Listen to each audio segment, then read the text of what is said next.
Pas paralajmërimeve të Shteteve të Bashkuara, Serbia ka nisur zhvendosjen e një pjese të trupave ushtarak nga kufiri me Kosovën. Një autokolon me ushtar raportohet se u largua mes ditën e së shtunës nga Vranja në drejtim të Nishit.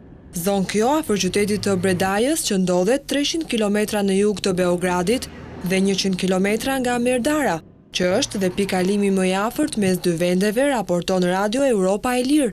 Por nga ana tjetër ende shumë ushtar raportohet se ndodhen në afërsi të kufirit.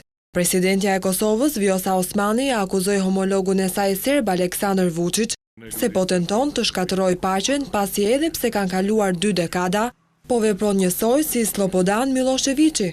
Mbi 2 dekada pasi Miloševići shkatërroi Kroacin, Bosnjën dhe Hercegovinën dhe Kosovën, Vučić tani po përpiqet të shkatërrojë gjithçka kemi arritur së bashku me Shtetet e Bashkuara të Amerikës dhe Bashkimin Evropian për paqen, lirinë dhe bashkëtesën mes bashkësive të ndryshme.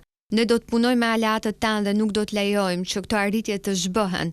Liria do të mbizotrojë. Ndërkohë, nga ana tjetër, kryeministri Albin Kurti kërkoi nga Bashkësia Ndërkombëtare që të ndëshkojë Serbinë, ndërsa përforcoi thirrjet e ministrit të Brendshëm Xhelal Zveshla për ekstradimin e personave të përfshirë në sulmin e armatosur në Banjsk.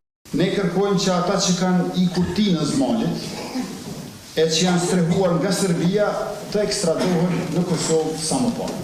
Por teksa Kosova kërkon ekstradimin e autorëve, organizatori i këtij sulmi terrorist, Milan Radojčić, u shfaq për herë të parë në publik. Ish nënkryetari i listës serbe, sipas gazetës Beogradase Novosti, u paraqit së bashku me avokatin e tij në Ministrinë e Brendshme të Serbisë, ku dha një deklarat për rrethanat e sulmit armatosur mëngjesin e së dielës.